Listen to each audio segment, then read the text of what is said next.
You ever look up at the sky and see those long white trails that airplanes leave behind? Well, today we're diving into a theory that claims there's a whole lot more going on with those streaks than we've been told. We're going to break down the core claims, the technology it supposedly uses, and the alleged purpose behind it all, pulling everything directly from our source material. So, right out of the gate, the source material isn't messing around. This one sentence tells you everything you need to know about the perspective we're exploring.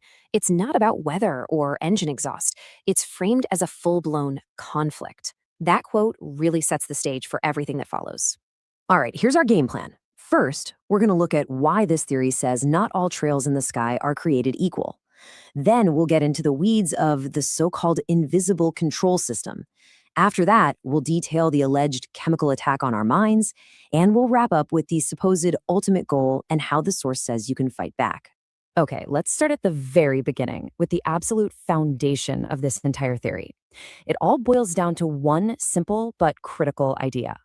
The white lines planes leave in the sky are not all the same. Everything else is built on top of this single premise. So here's the difference, according to the source. You've got your normal contrails, which are just ice crystals that disappear pretty fast, right? But then it describes something totally different, chemtrails. These are the ones that stick around, lingering for hours, spreading out, and even forming these weird grid-like patterns across the sky. The source claims these are the visible part of a massive global control system. And get this, according to the source, this whole idea has jumped from online forums into actual state politics. The material points to a 2024 law in Tennessee that banned releasing chemicals into the atmosphere for climate control purposes. And it doesn't stop there.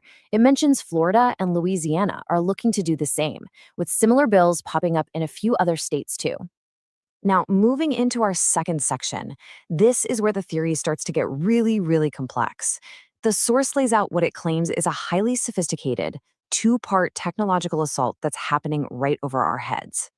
Okay, so the first layer of this thing is all about mixing materials with energy. The claim is that jet fuel is being deliberately mixed with additives like barium and graphene. These particles supposedly don't dissipate, they hang in the air, creating a kind of electromagnetic soup. Then, mobile HARP arrays, think big transmitters on ships or planes, allegedly pump energy into this medium, basically turning the entire sky into one giant antenna designed to influence our thoughts and feelings. But wait, there's a whole other layer to this, and it's much more hidden. The source brings in the testimony of a man it identifies as Navy insider William Tompkins, and his alleged whistleblowing introduces an entirely different kind of aircraft with a very, very specific mission. Now, according to the claims attributed to Tompkins, we're not talking about commercial jets anymore. These are described as exotic, cloaked craft flying insanely low, like 300 feet off the ground. The source says they fly on a repeating schedule over places with a lot of tech industry, and that one of the gases they spray actually helps keep the crafts hidden from us. And that leads us straight into the third part of this whole theory, the payload itself. The source gets incredibly specific here, detailing 5 distinct gases that these tankers are supposedly releasing, each one with its own unique job. So the source claims these 5 gases work together to kind of dial down human potential. The first one allegedly messes with your perception, so it's harder to see patterns or connect the dots. Another one supposedly blurs your memory, so if you see something strange in the sky, you forget it quickly. A third is said to dampen emotions, creating apathy. The fourth scrambles your intuition, that gut feeling. And the last one creates a cognitive veil, making you feel like everything is normal, even when, as the source puts it, your freedom is being stripped away. So how do you connect that massive energy grid in the sky with the chemical gases being sprayed down low? Well, the source points to something it calls angel hair fibers.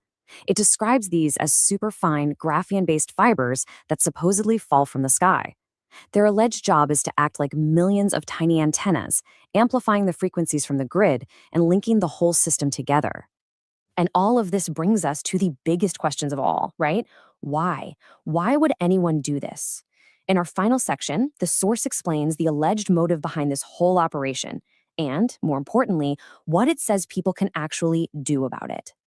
I mean, really think about it. If any of this were true, this would be the most complex, expensive operation in human history.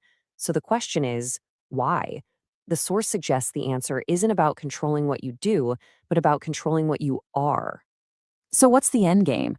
According to the source, it's all about consciousness. The claim is that a truly aware and awakened population is simply impossible to control. It also alleges that the system specifically targets individuals known as star seeds, people whose high energy supposedly disrupts the whole grid. And the final wildest claim, that the whole operation is designed to generate low frequency emotions like fear and apathy to feed some kind of off world AI. So, if that's the problem, what's the solution?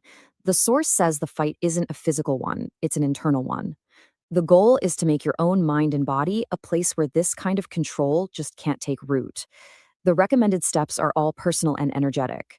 Detox your body, raise your emotional state or vibration, get out in nature, meditate, and finally, reclaim what it calls your energetic sovereignty, your personal authority over your own mind. And this quote right here, it pretty much sums up the entire defense strategy. The source argues that the system's greatest weapon is our own ignorance of it. The simple act of becoming aware of what's allegedly happening gives you the power to consciously say no to its influence, and that alone supposedly makes it lose most of its power over you. And so that's where we'll leave it. After laying out this incredibly vast and complex system of alleged control, the source puts all the power to dismantle it right back in the hands of the individual. It's not a call to arms, but a